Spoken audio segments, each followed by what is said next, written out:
se fuese posible pasar el primer comunicado de las Fuerzas Armadas. Fue lo que hemos acabado de escuchar.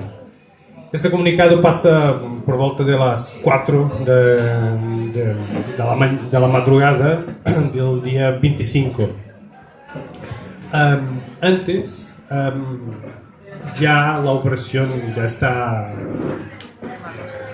en las calles y empieza con una música. El primer señal de esta operación es a música do Puix do Adeus y que marca el punto inicial de la revolución. Bueno, primero, antes de todo, buenas noches, agradecer que estén aquí y me gustaría presentar ahora los invitados que aquí tenemos. O Bruno Carvalho, ele é jornalista, periodista, perdoneu, quando se para o português, e ele irá hablar irá ao menos colocar a questão desta visão um pouco mais pacifista ou romântica de la revolução. Depois, Ana Sousa, ela é diplomata em Relações Internacionais e hablará do significado da relação para as mulheres, que há significado, que era a condição de las mulheres antes de la revolução e depois. E depois o André Pirralha, ele é professor na Universidade de Pompeu Fabra e investigador, perdão, e falará de um tema que é muito recorrente em um debate histórico, que é a apropriação do poder no relato da história.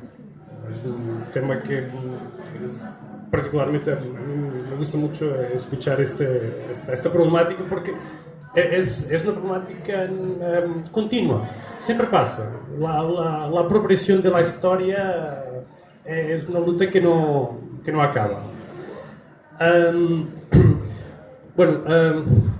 No sé si tenemos aquí un tiempo. Podemos hablar en castellano, ¿no? Sí.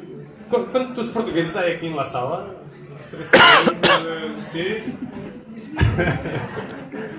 Bueno. Sí, en castellano. Sí, hablaremos en castellano. Yo haré muy breve un encuadramiento histórico a la situación política, pero será muy breve y muy simplificado. O sea, si hay algunos historiadores aquí en la sala, por favor, no escucháis ahora, tapad los oídos y ya está. Pero bueno, es solo para explicar un poco y para poner en contexto. Yo creo que esto puede ser importante porque evaluar la historia con los ojos del presente siempre puede provocar algunas distorsiones. Y entonces es bueno también entender el continuo de la historia y las características de cada época. Pero intentaré ser muy breve para pasarnos después la palabra a nuestros invitados y después para que esto sea una conversa entre todos. Ese es el objetivo. A nivel... Bueno, tengo que empezar por el inicio, ¿no? Salazar, ¿por qué la figura de Salazar? Salazar entra en el gobierno después del pronunciamiento militar, de la dictadura militar que pone fin a la República Portuguesa, y entra para controlar las finanzas. Él es muy exitoso en esta operación y gana, es aquí donde él gana un reconocimiento que es bastante amplio en la sociedad portuguesa. Y es aquí donde viene de alguna forma, su autoridad moral y la figura de él. Después él tiene características que ha podido probar a lo largo de los años de una extrema habilidad política que lo va a permitir mantenerse en el poder. la dictadura portuguesa es la dictadura con más años en Europa. Dura 48 años, es mucho, son muchos años. Y ahora solo quiero referir a algunas datas, pero me interesa ser rápido, que creo que son importantes, porque de alguna forma el régimen puede tener algunas situaciones complicadas. La primera es la Guerra Civil Española. El inicio de la Guerra Civil Española coloca a Portugal y el régimen Salazar en una situación complicada, porque tiene miedo de una instalación de una victoria republicana o comunista en España y de haber una instabilidad importante. Y entonces intenta defenderse apoyando claramente a Franco. Este apoyo después, al final de la Guerra Civil Española, seré rápido, fará un pacto de amistad con España, pero el final de la Guerra Civil Española marcará también el inicio de una desconfianza que yo creo que perdurará en el tiempo en el régimen portugués. Esta desconfianza es completamente legítima porque Franco tiene planes de invadir Portugal hasta incluso durante el 25 de abril. Yo no he podido traer artículos, pero está probado que sí que había esos planes. Incluso se dice que es el propio Franco que invalida esta posibilidad. Esto durante el 25 de abril. Con el fin de la Guerra Civil Española, Portugal se siente muy identificado y comienza a moldear un régimen fascista en Portugal, pero el inicio de la Segunda Guerra Mundial coloca novamente la dictadura de Salazar en una situación complicada porque tiene que hacer un equilibrio ya que ha sido identificado y ha apoyado los golpistas de Franco, pero que mantiene aún la alianza con Inglaterra. Y entonces tiene que hacer este juego de equilibrios. Con el fin de la Segunda Guerra Mundial y con la victoria de los aliados, hay una esperanza en Portugal, una cierta esperanza que el régimen no puede continuar. Es completamente incoherente que continúe, sea Salazar o Franco. Pero tanto Franco como Salazar se adaptan a las nuevas circunstancias y a través del enemigo comunista lo utilizan para intentar perpetuar. Estos factores no son factores únicos, yo estoy solamente comentando los más importantes, los más visibles. La historia es siempre un acumular de factores.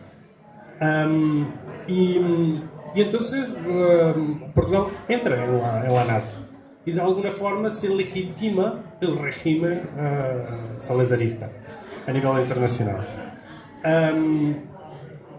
Después, y ahora dando un poco de salto, la muerte de Salazar tem como consecuencia la nomeación de Marcelo Caetano y la llamada Primavera Marcelista. Hay nuevamente una cierta esperanza en una abertura del régimen, pero esa abertura no pasa, no acontece. Hay unos cambios cosméticos, estética, y todo sigue igual. Antes, no he referido, y es un dato más importante, se inicia en 61 la Guerra Colonial. La Guerra Colonial marca decisivamente, e incluso é uma das causas para o 25 de abril. Es la guerra que de alguna forma va también a formar la conciencia política de muchos de los militares. Es una guerra que las tropas están mal formadas, mal alimentadas, mal equipadas, desmotivadas y hay un descontento general. Es una de las causas de la salida de las tropas y del 25 de abril. Después hay dos otros momentos importantes que quiero referir pero muy rápidamente, que es el 11 de marzo de 75 y el 25 de noviembre. El 11 de marzo representa como historiografía oficial un golpe de la derecha que no es sucedido y marca una certa viraje de este período muy conturbado y complicado, con momentos de tensión. Portugal en este período puede caer en una guerra civil y es aquí donde Bruno creo que puede explicar un poco más. Y el 25 de noviembre, que es un 75, que marca después, explicado como un golpe de la izquierda y un golpe fallado de la izquierda. No voy a entrar aquí a comentar las causas, es así, sino porque aún hoy no está explicado este momento, pero son las datas, es una data importante a comentar. Y solo para acabar, no sé si me estoy hablando ya, pero Fernando Rosas, un conocido historiador portugués, él se preguntaba, antes de hacer el libro Salazar y a Arte de Perdurar, a Arte de Saber Durar, ele se perguntava por que ha durado tanto a ditadura em Portugal. E há vários fatores que ele enumera. Uma é a habilidade política de Salazar, nestes equilíbrios de poderes. Nem sempre ele tem o país completamente controlado. Franco, con la guerra civil, ha podido matar a todo. Bueno, antes de la guerra civil, mata a sus adversarios políticos de su bandido, después mata a los adversarios políticos. Salazar tiene momentos que el país no está de forma todo controlado.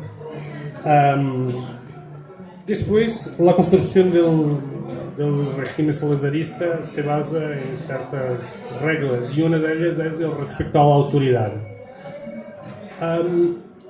Me gusta referir esta causa porque creo que hoy en día en algunos espacios se evidencia también esto, un respeto muy elevado a la autoridad. No se cuestiona la autoridad. La represión, la censura que está presente en todos los días de la dictadura. Y después, bueno, acabar solo con una frase del régimen que era tudo pela nação, nada contra a nação. A nação é como el ente que todo lo justifica. Solo creo que existe un poco el encuadramiento histórico. Los historiadores ahora ya podéis escuchar, pero era muy, muy rápido.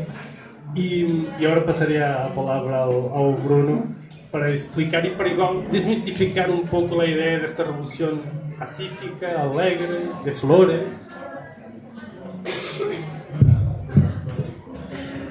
¿Ouve-se bem? ¿Se escucha? Sí. Bueno, buenas noches a todas y a todos. Hay aquí alguna silla todavía libre, si queréis sentaros. Y quería deciros en primer lugar que esta es mi segunda vez que no participo en la manifestación que baja por la Avenida da Liberdade en Lisboa y que para nosotros es sumamente importante porque todavía abril está en la conciencia de una buena parte del pueblo portugués, sea la generación de nuestros padres y nuestros abuelos, pero también la mía. Me recuerdo que cuando fueron las manifestaciones en contra de la Troika en Portugal, justo lo estábamos comentando, yo participaba en el movimiento que se joda la Troika, que se lixa Troika, y justo hemos elegido Grândola Vila Morena, que es la contraseña de la revolución, para cantarla en el Parlamento delante del primer ministro, el peor primer ministro que hemos tenido desde la dictadura fascista. Y entonces, a partir de ese momento, Grândola empezó a sonar otra vez en todas las manifestaciones, donde hubiera un ministro, donde estuviera el primer ministro, donde estuviera un secretario de Estado, estaban manifestantes, estudiantes, trabajadores, sindicatos, cantando grándola y intentando interrumpir los discursos de esos gobernantes de ese gobierno de entonces. Lo digo porque creo que es importante dejar claro que la Revolución de Abril no es pasado, es futuro, y que las ideas que ella incorpora son ideas de futuro, no son ideas de pasado. Y a pesar de ser la segunda vez que no participo en esa manifestación, estoy muy contento de estar aquí, porque estoy también en esta particular situación que se vive en Cataluña, en el Estado español, una situación sobre todo acá en una Barcelona que yo creo insumisa y republicana, y es importante decirlo que eso también es un homenaje a la libertad. O sea que independientemente de que los que estemos en esta sala podamos estar en favor o en contra la idea de una ruptura, de una independencia, de lo que sea, debemos siempre defender las ideas que puedan ser puestas en práctica de forma democrática. Y quería, recordar un chiste, una anécdota que venía en un libro del filósofo Zizek, ¿no? Que comentaba en ese libro que había un segurata, en una fábrica, ¿no? Que desconfiaba de un albañil que todos los días, cuando salía de la empresa, llevaba un cajo de esos de mano, ¿no? Un cajito de mano, no sé cómo se dice, ¿no? Pero siempre que lo miraba no tenía nada, y todos los días él pasaba con el cajito de mano sin nada, ¿no? Hasta que descubrió un día que el albañil estaba robando cajitos de mano. Y es un poco como yo creo que muchas veces no se da cuenta de que las historias se están desarrollando delante de nuestros ojos y nosotros no estamos haciendo nada, a pesar de que el futuro pueda ser sombrío. Y recuerdo también, a propósito de nuestra revolución y de esta ambivalencia que tenemos nosotros y el Estado español, ¿no? Que la izquierda en Portugal es constitucionalista y la derecha en el Estado español es constitucionalista, ¿no? Y esto es la demostración clara de lo que son cada una de sus constituciones. La nuestra es hija de esa revolución, mientras que la Constitución española es hija de esa farsa que fue la transición. Y mientras que, por ejemplo, hace un año, no sé, venía Rajoy diciendo que ninguna Constitución europea reconoce el derecho a la autodeterminación de los pueblos, ¿no? Y por lo menos yo en Portugal decía, pero ¿cómo que no? Si la portuguesa no solo reconoce ese derecho, como reconoce el derecho a la insurrección contra todas las formas de opresión. O sea, es un punto de la Constitución que tenemos, reconocer el derecho de los pueblos a la insurrección. Entonces, también aquí podemos comparar, hacer un análisis comparativo de lo que son nuestras constituciones. Pero quería hablar un poco de esta idea de intentar desmistificar un poco a veces esa imagen romántica, ¿no? Pacífica de una revolución pues que no ha tenido muertos ha tenido como 4 muertos ese día 25 de abril, pero que toda la gente tiene un poco la idea, pues la revolución de los claveles, qué bonito, ¿no? Revolución de la flor, pero es una construcción. O sea, todo este trayecto, los 48 años de dictadura, la más larga de Europa, fue un trayecto de mucha violencia. Claro que si comparamos con la dictadura franquista, es diferente, como si la comparamos con la dictadura de Mussolini o de Hitler. Pero la verdad es que nosotros no hemos tenido una guerra civil. Y no teniendo esa guerra civil, también no tenemos el número de muertos que han tenido otros países. Y justo aún así se puede decir que la represión fue muy dura, que hemos tenido campos de concentración, que hemos tenido censura a muertos, tortura, que hemos tenido todo tipo, toda la clase de herramientas que utilizan las dictaduras para aplastar su oposición. Y que toda la resistencia que se fue construyendo a lo largo de estos 48 años, fue también ella misma una defensa de los trabajadores y del pueblo a la dictadura, y en algunos casos con violencia. Por ejemplo, yo podría definir algunos periodos, ¿no? En los años 30 hay dos fechas muy importantes. 1934, cuando hay una huelga insurreccional en todo el país muy importante en contra de la aprobación de la constitución fascista, y que en algún pueblo incluso se tomó el poder por las armas. En el pueblo de Ana, por ejemplo, se tomó el poder por 24 horas antes de ser aplastada por el ejército. El pueblo ahí proclamó el Soviet de Marina Grande, su pueblo. 2 años después, los marineros se alzaron en tres buques de guerra en solidaridad con los republicanos que estaban luchando de este lado de la frontera, y también fueron aplastados, y toda esta gente fue llevada para un campo de concentración en Cabo Verde llamado Tarrafal, que curiosamente fue cerrado cuando termina la Segunda Guerra Mundial, ¿no? Y lo reabren para meter a los africanos que luego se alzaron contra la dictadura. O sea, un campo de concentración primero para los antifascistas portugueses y luego para los antifascistas, para los independentistas de las colonias portuguesas. Luego viene el periodo a partir de 45, donde un poco se cree la posibilidad de derrotar a la dictadura a través del proceso democrático. Incluso hay elecciones presidenciales donde se presentan candidatos opositores. Uno de ellos luego sería asesinado en la frontera, o sea, cerca de Badajoz, ¿no? Es asesinado, y a partir de ahí la oposición portuguesa empieza a comprender que no hay espacio para la vía democrática en el derrocamiento de la dictadura. Es a partir de los años 60 cuando ya empieza la guerra colonial, en 61. Los angoleños asaltan una prisión en Luanda, y a partir de ahí se alza el pueblo angoleño, sobre todo en el norte.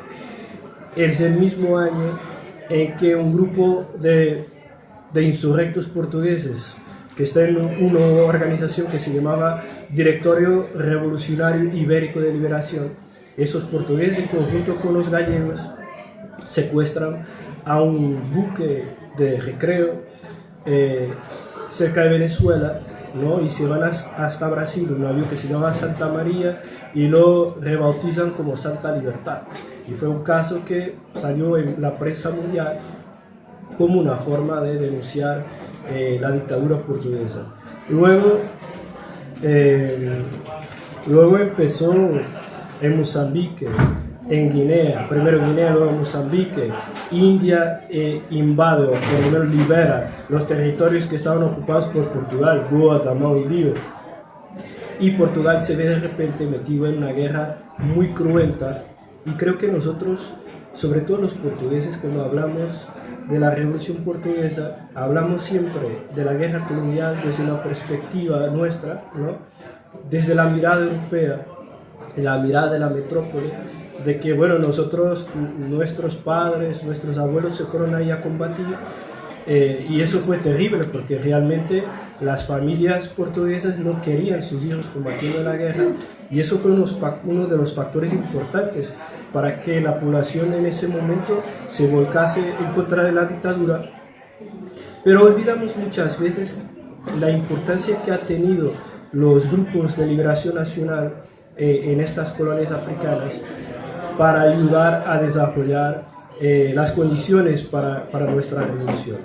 Y al mismo tiempo, un pormenor que yo creo que es muy importante, porque no pasó en muchos países europeos, que se ha creado una organización armada en Portugal, hecha por portugueses, para apoyar la lucha anticolonial en nuestro territorio.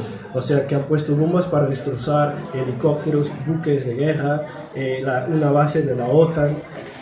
Y entonces hubo realmente un esfuerzo común de portugueses y de africanos, en este caso, para conseguir poner fin a esta dictadura.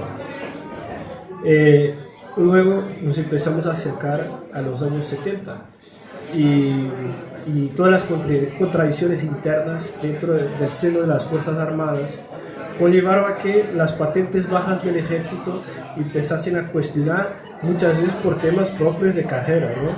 A cuestionar la dictadura. Y ahí se empiezan a dar las condiciones ya para hacer lo que fue el 25 de abril, no olvidando también, había dos tesis, ¿no? O sea, algunos partidos,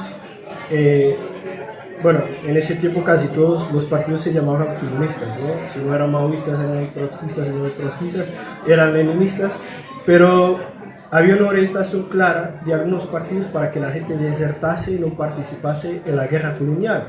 Y realmente fueron muchos, decenas de miles de jóvenes que se marcharon de Portugal para irse a Francia y no combatir en África. Pero también hubo partidos que llamaron a que esos jóvenes fuesen a África y que hiciesen propaganda antiguerra y que consiguiesen hacer un saboteo de las operaciones militares.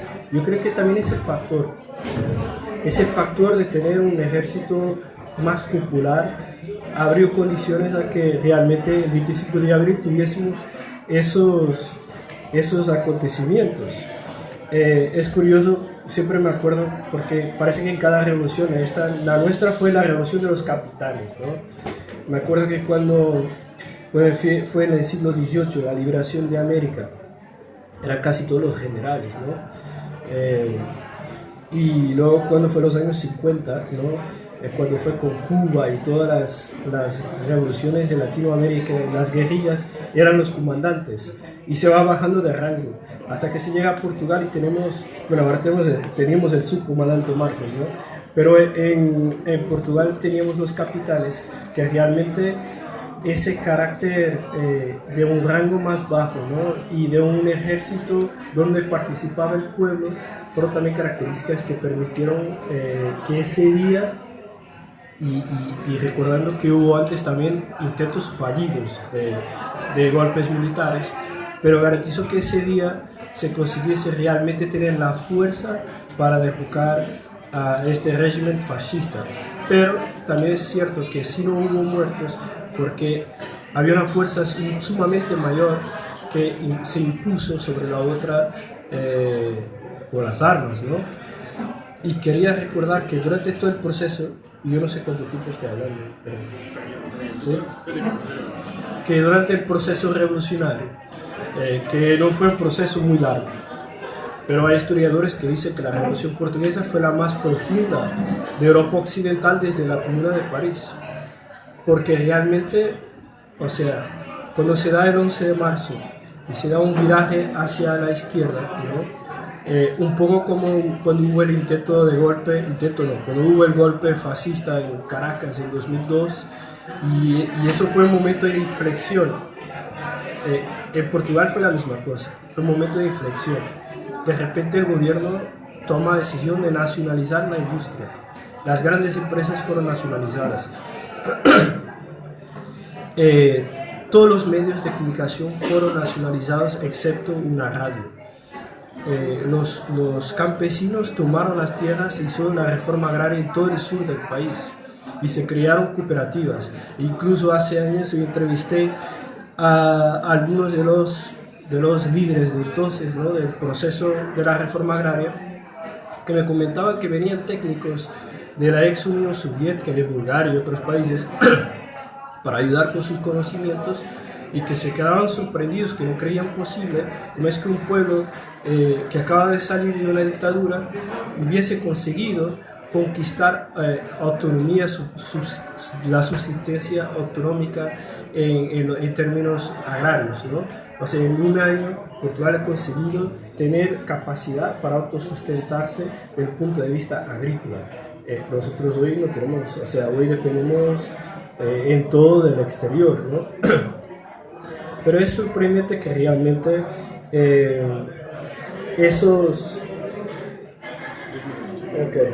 que esa revolución, o sea, que ese proceso revolucionario, de que poco se habla en Europa, o igual interesa hablar poco, ¿no? O igual solo interesa hablar de los claveles, ¿no? Y de la canción, y lo demás queda olvidado. una cosa muy importante que yo creo que es también, que viene a par de lo que decía yo de la Constitución. Nuestra revolución salió, que era la palabra que utilizaban los revolucionarios de entonces, para decir que limpiaron las instituciones de fascistas. O sea, cualquier miembro del partido fascista que estuviera involucrado en el poder fascista ha sido echado de la educación, de la justicia, de la policía, del ejército, ¿no? Mientras que en el Estado español lo que vemos son pues una continuación, no se cambió prácticamente nada. Y nosotros hemos hecho, bueno, un trabajo importante de limpieza de las instituciones, bueno, que permitió que por lo menos hoy, aunque sea un Estado capitalista, un gobierno, ahora mismo tenemos un gobierno excepcional, ¿no? Puede ser ese el nombre, pero un gobierno con unas condiciones propias. Después del peor gobierno de los últimos 40 años, ¿no? Se generaron las condiciones para tener un gobierno que tomase la decisión de infletir algunas de las medidas neoliberales. Pero seguimos siendo un Estado capitalista, un gobierno que ahora mismo está pactando con la Unión Europea, etc. Pero hay muchas diferencias. O sea, los portugueses cuando miran a lo que pasa acá, se sorprenden. Cuando yo digo a alguien, bueno, han detenido a un rapero, la gente, pero ¿cómo que ha hecho? ¿Ha puesto una bomba? ¿Ha disparado a alguien? Y ha hecho canciones, es muy importante. Ha hecho canciones, ha escrito canciones. La gente no cree que eso sea posible, o que alguien haya sido detenido por escribir un tweet, ¿no? La gente no consigue conceber eso. Yo creo que todo eso, para terminar, porque luego charlamos y tal, yo creo que eso solo es posible porque esta constitución que hay de este lado de la frontera, ¿no? Es una constitución que sigue los principios de la dictadura franquista. Voy a hablar del post-franquismo, de lo que sea, pero en Portugal eso no sería para nada permitido. Además, nosotros tenemos una cosa muy clara, no sé si la constitución acá tiene, que es prohíbe organizaciones y partidos fascistas.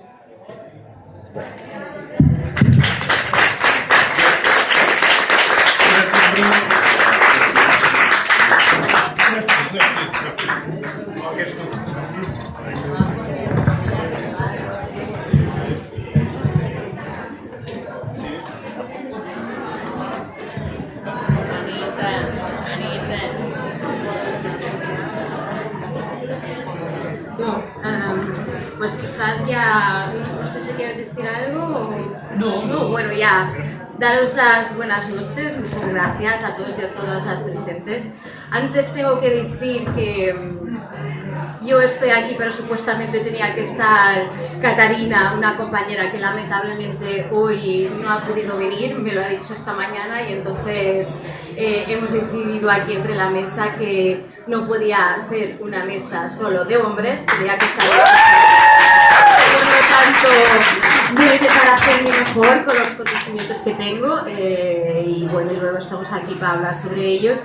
Y es eso, yo creo que es muy importante hablar de las mujeres, del rol que tuvieron las mujeres durante el Estado Novo y cómo su vida ha cambiado, básicamente. O sea, vamos, ¿por dónde puede empezar? Pues puede empezar con lo que ya había dicho Nuno antes, que en Portugal durante el Estado Novo la gente era submisa. Si la gente era submisa, las mujeres eran doblemente submisas. Las mujeres eran doblemente reprimidas, las mujeres tenían condiciones 50%, se lo podemos decir, inferiores a los hombres. Era el estado de los 3 Fs, ¿no? Que normalmente se habla de esto, que era el fado, porque a Salazar le gustaba mucho que la gente escuchara fado, porque fado es una canción blanda, que nos hace tener pena, llorar. No nos da muchas ganas de levantar y revoltarse contra el sistema. Luego, Fátima, para quien sabe, es nuestro... ahora iba a decir cementerio, no es cementerio, es santuario. Cementerio de velitas. Bueno, que es pues nuestro santuario, y porque la Iglesia Católica era un pilar muy fuerte durante todo el Estado Novo, durante Salazar y después Marcelo Caetano, y bueno, durante estos 48 años de dictadura. Y la otra F, que es la familia, que era la corporación de la familia, que era como Salazar, el Estado Novo, visualizaba a las personas. No las veía como un hombre o una mujer, las veía como una familia. Un hombre y una mujer que tenían que estar juntos bajo el matrimonio, reproducir, y donde la mujer obviamente era submisa al hombre. O sea, era básicamente el jefe de la familia era el hombre, el jefe de la iglesia era el cura, el jefe de la escuela era el profesor y el jefe de gobierno era Salazar. Bueno, entonces las mujeres siempre han tenido esta condición, digamos, de casi ciudadanas de segunda. Cuando digo ciudadanas de segunda, tal como aquí en España, el 1931, fue el primer sufragio femenino. Pero digamos que no ha sido un sufragio universal, como fue aquí en España. Cuando digo que no fue universal, es que solo una parte de las mujeres podía votar. Podían votar las mujeres que tenían una escolaridad, bueno, que aquí es como en la enseñanza media, y mujeres que eran jefes de familia, o sea, porque sus maridos, porque eran viudas o porque estaban divorciadas, luego ya veremos las condiciones para el divorcio, y que porque no era permitido. O que estaban separadas judicialmente. Bueno, esto fue evolucionando. En el 48 ya podían mujeres casadas que supiesen leer, escribir, votar, pero tenían que pagar 200 escudos, que era casi el equivalente a 2 alquileres, o sea, nadie lo pagaba para votar. Y claro, y la parte de las mujeres que eran analfabetas, que digamos que había en el 70 había 33% de la población que era analfabeta y la mayoría eran mujeres, o sea, en 48 aún más. Entonces estas mujeres no eran visualizadas por el Estado, solo las mujeres realmente el sufragio femenino universal, solo en la Constitución del 76, solo con el post 25 de abril. Las ciudadanas de segunda. Las mujeres también tenían, bueno, ahora si os empieza a contar, pues os puede enumerar una serie de situaciones. O sea, las mujeres no tenían, económicamente no eran suficientes, existía claramente una feminización de la pobreza, o sea, ellas eran las pobres de todo el Estado, de todo el régimen, porque era el hombre, el varón, que detenía todo el poder económico dentro de la familia, no solo los bienes de pareja, sino también los bienes de la mujer ya cuando era soltera, y también, por ejemplo, la educación de los hijos. Hasta os voy a contar una especie de chiste también, que bueno, que no es nada chistoso, pero en ese entonces, por ejemplo, en los pueblos, cuando moría una mujer, tenía menos campanadas que cuando moría un hombre. O sea que claramente no era tan importante, ¿no?, la muerte de una mujer como la muerte de un hombre. O sea, a nivel laboral, ¿qué os puedo decir? Pues en el 74 solamente 25% de las mujeres trabajaban. De estos 25%, 19 podían trabajar fuera de casa. Y cuando digo podían trabajar fuera de casa, es que para trabajar fuera de casa, fuera del hogar, necesitaban la aprobación del varón, de su hombre, o de su padre, o de su hermano incluso. Luego dependía. Y bueno, y de este 19%, casi el 80% eran mujeres solteras, con menos de 26 años. También os puedo decir que, por ejemplo, las enfermeras, las azafatas de vuelo no se podían casar hasta el 64. ¿Por qué? Porque la mujer obviamente estaba para tener hijos, y una enfermera y una azafata de vuelo pues tienen turnos y no va bien, no educaría bien a sus hijos. También os puedo decir, las maestras, por ejemplo, para casarse tenían que buscarse a un hombre porque aquí no existía el amor, obviamente, o sea, se tenían que buscar a un hombre que fuera económicamente de su nivel o más, o sea, ellas no podían casar con alguien que les fuera a bajar su nivel social, digamos, no de maestras. También hasta el 69 la mujer para casar necesitaba la autorización del marido. Antes de celebrarse un contrato de trabajo, el empleador, aquí no había empleadora, pues pedía permiso al hombre y el hombre pues le daba el permiso y incluso él luego hasta podía percibir el sueldo de la mujer directamente. También podía rescindir el contrato.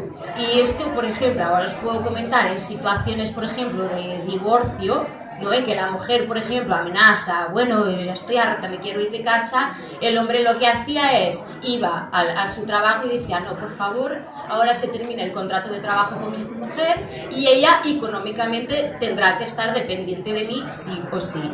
O sea, y bueno, más una serie de situaciones, por ejemplo, a nivel personal, claro, pues estaba hablando quizás un poco más de la esfera pública, pero en la esfera privada, pues la mujer...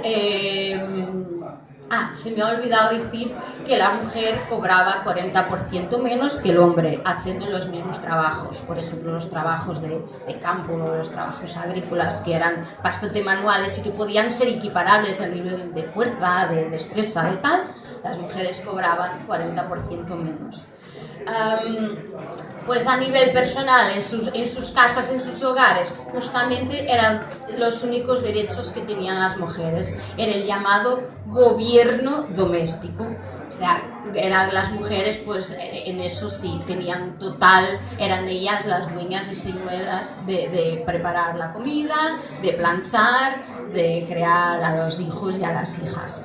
También os puedo decir que hasta los 70 que existió el crimen de honor, o sea, el hombre si la mujer fuera no sé, qué apañada, ahora se me... Bueno, si el hombre viera a la mujer en flagrante haciendo el crimen de adulterio, porque era un crimen, pues el hombre podía matarla. No solo podía matarla a ella, sino a sus hijas, mujeres menores de 21 años, porque ellas habían estado expuestas a una situación que claramente era un crimen de adulterio y podían quedarse también con ideas.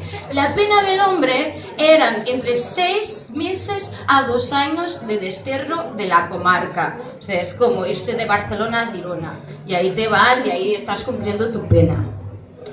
También dentro del Código Civil, si la mujer se casara y no era virgen, pues el hombre podía repudiarla y anular el matrimonio. Aquí tenemos una situación para el divorcio. También el hombre, si se enterara que la mujer estaría tomando contraceptivos, también podía pedir el divorcio. Otra situación. También la residencia oficial de la mujer era siempre la residencia de su jefe, ¿no? de su marido. Entonces, muchas veces lo que pasaba es que las mujeres subían de casa, ¿no? Iban a casa de sus padres, de sus vecinos, y venía pues la policía y las devolvía a sus hogares donde eran víctimas de violencia familiar, intrafamiliar, lo que fuera. Esto también, que es muy curioso decir, que durante el Estado Nuevo Salazar impulsionaba mucho el consumo de vino, porque producíamos mucho vino, y entonces hasta hay unos slogans que es: el vino es el pan del pueblo, de cosas de estas, porque claro, la gente borracha pues pocas ganas tiene de levantarse o de pensar contra el régimen. Y entonces podéis imaginar cómo eran estos hogares. Bueno, y esto luego para decir que se vivía en un machismo. 2 minutos. Ya no me he quedado. Bueno, por ejemplo, las mujeres no podían llevar bikinis. En la playa existía como unos carteles en la playa que no podían ir en bikinis, no podían enseñar el ombligo. Bueno, solo tengo 2 minutos.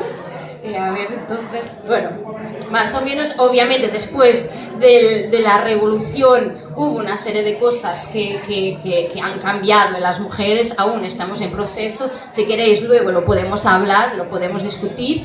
También quiero decir que obviamente que existía resistencia por parte de las mujeres, como existía resistencia por parte de los hombres, obviamente, que muchas mujeres eran compañeras no solo de casa, de hogar, pero también de lucha.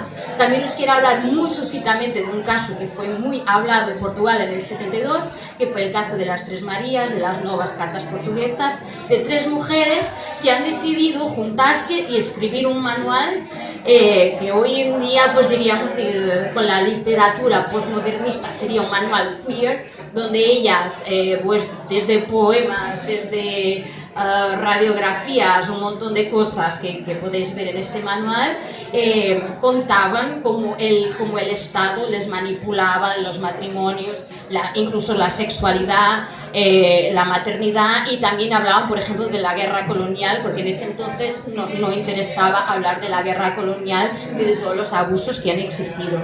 Por suerte, este libro llegó a las manos de una gran feminista, de Simone de Beauvoir, que en Francia, en París, en ese entonces, cuando estas tres mujeres han sido juzgadas por el régimen, ella salió a la calle con unas cuantas feministas con una manifestación de apoyo, y entonces este caso se ha hecho mundial, ha tenido repercusiones mundiales. El régimen no ha podido hacer nada con toda la presión internacional que ha tenido y dejó en libertad a estas tres mujeres.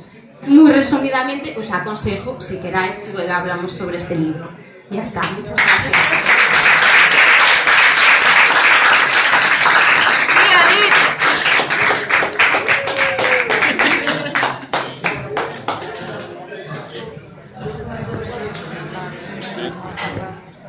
Bueno, buenas noches. Yo quería empezar por dar las gracias a la OPA por la invitación y a Anita, no solo por la intervención, pero por la organización de todo esto, que hay que agradecerle porque es un trabajo de otras personas, pero mucho de ella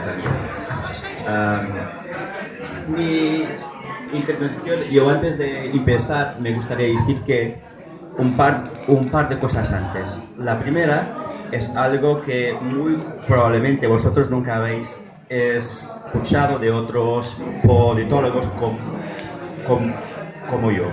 Es que yo no soy un especialista en el tema del 25 de abril. Tengo demasiado respeto por la gente, por historiadores, especialistas de otras ciencias sociales que han trabajado este tema muy profundamente, que nos han dado relatos, historias, incluso también en la literatura, muy buenas y variadas y muy informativas de todo este periodo que pasó básicamente desde el 25 de abril de 74 hasta los días de hoy, en las varias perspectivas que existen sobre el 25 de abril en cuanto a un proceso histórico.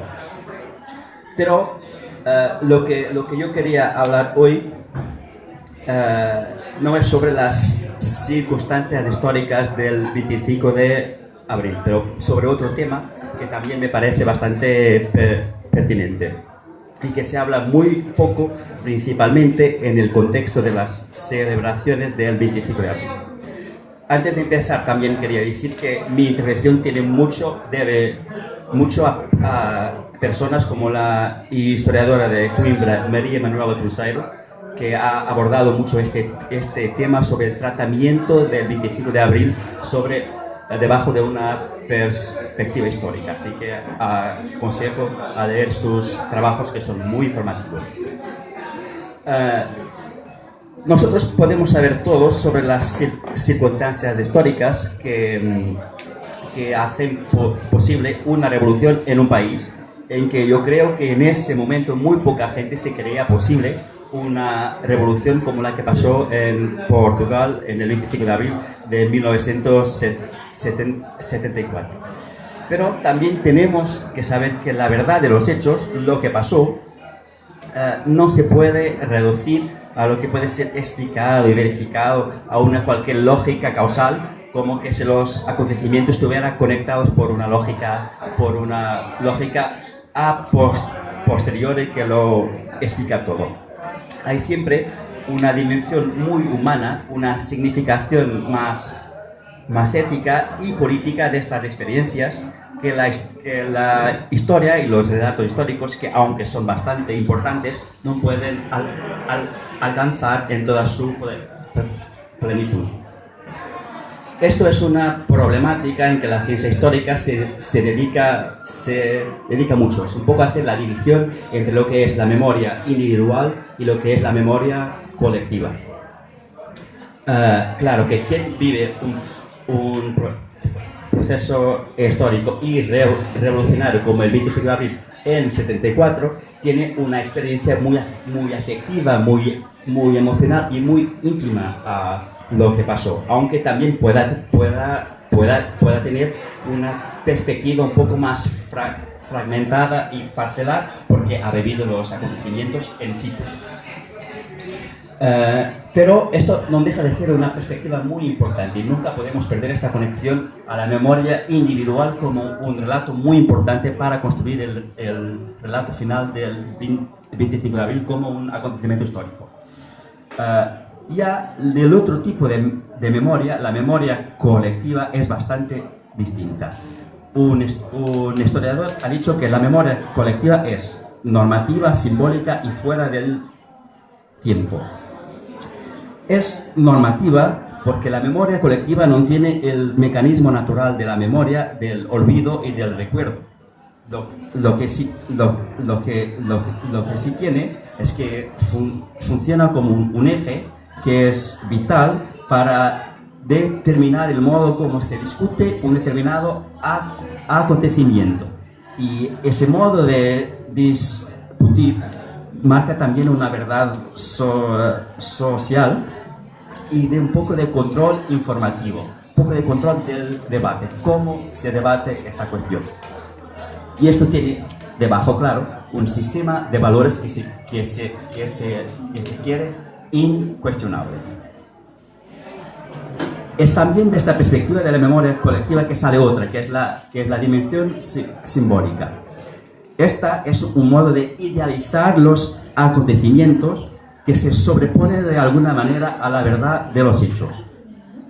Es, al final, hacer una conexión entre el pasado, el presente y el futuro, de algún modo neutralizando los acontecimientos históricos, al mezclar los tiempos en que se pasan. Y está también fuera del tiempo esto que habla de la memoria colectiva porque invoca una vivencia que quien la comparte, esta memoria colectiva, no ha de hecho vivido. O no está, tiene que desplazarse a ese tiempo.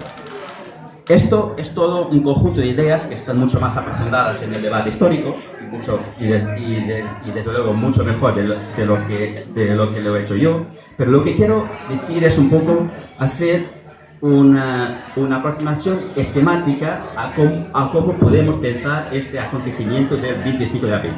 Porque la verdad es que hay un desequilibrio muy grande entre lo que es la memoria colectiva y la memoria individual del 25 de abril. En que de alguna manera esta memoria colectiva es tan fuerte que incluso llega a anular o a borrar los acontecimientos de esta memoria individual que no dejan de ser muy importantes.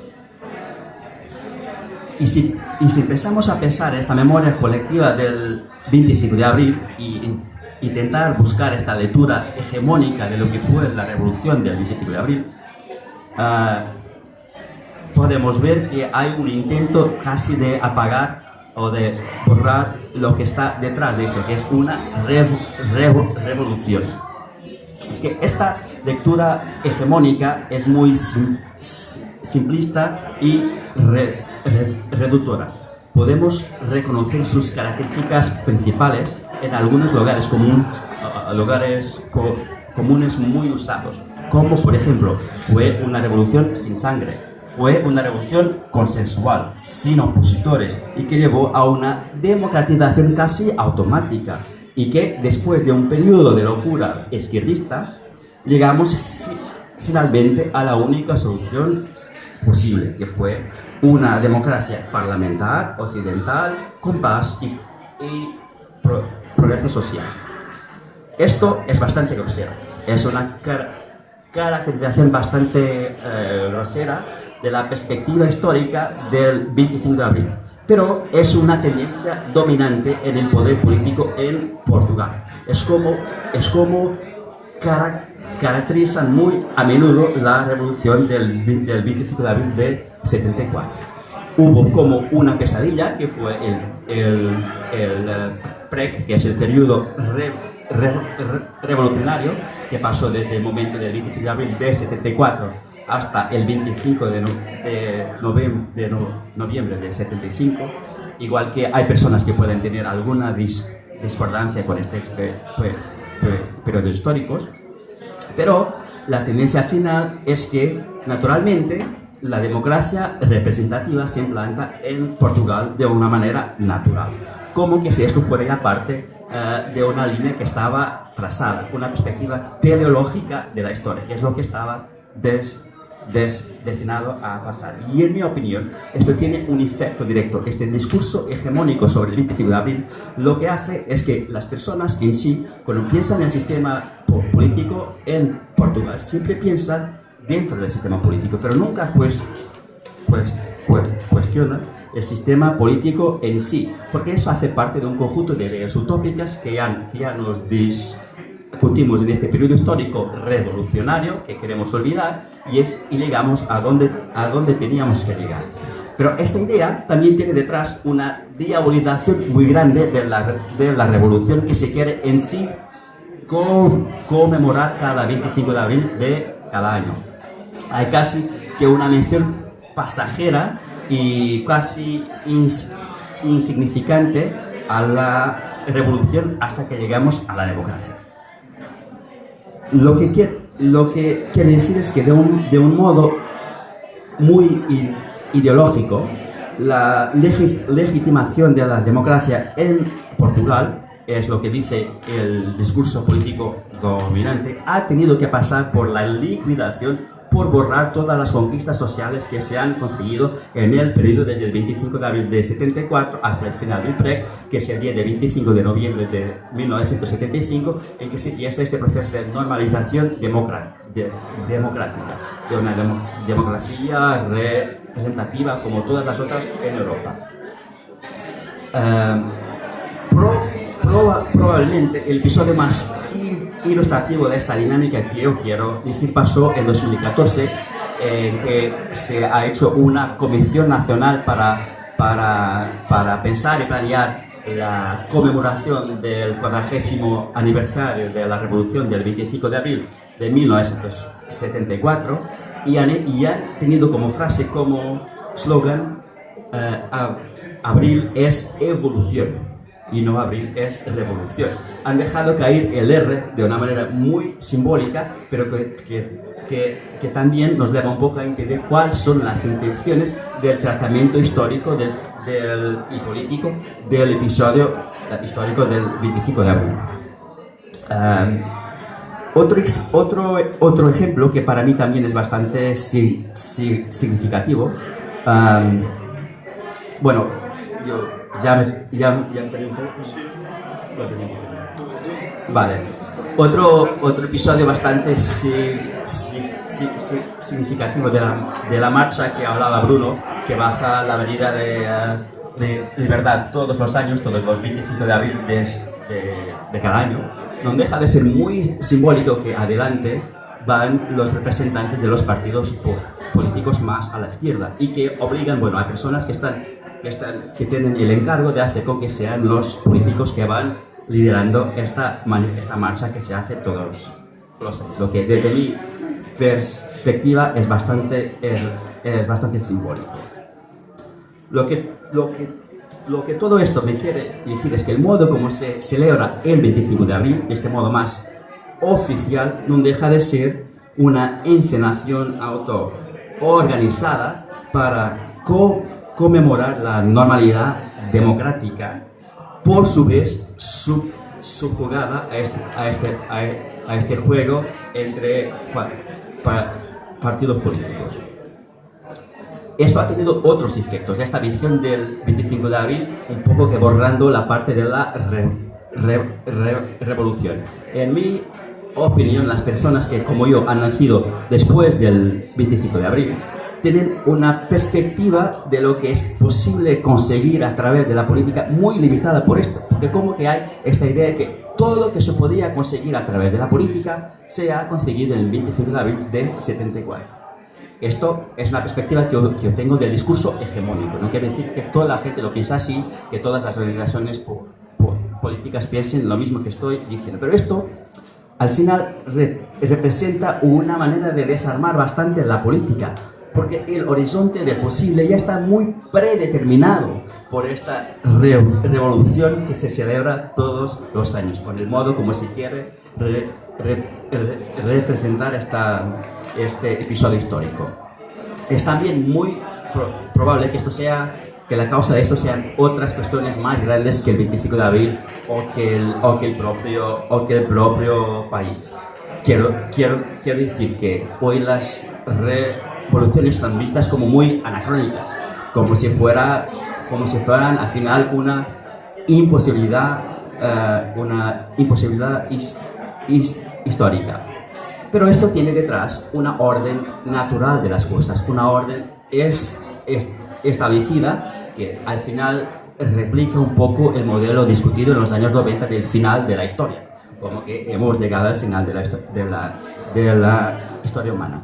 Pero esto todavía, estoy casi terminando, esto todavía es peor porque hay también un poco, y es esto que los partidos políticos intentan disputar para sí, es un poco tener la paternidad o la maternidad de las reformas que han mejorado la vida de las personas, que han disminuido la desigualdad en Portugal. Pero lo dicen que esto ha sido hecho dentro del marco de la democracia representativa. Pero se olvidan de algo que es muy importante y que en mi caso es una tragedia que se haya olvidado. Es que sí que es verdad que esto ha sido conseguido a través de reformas democráticas, pero no hay que olvidar que se conseguirán a través de reformas democráticas debajo de la amenaza de una revolución. Y es exactamente esto que se intenta hacer olvidar a través de los poderes oficiales en Lisboa sobre el 25 de abril. Solo quería terminar diciendo que me parece que hay una incapacidad de pensar este proceso revolucionario mientras una parte integrante de la democratización del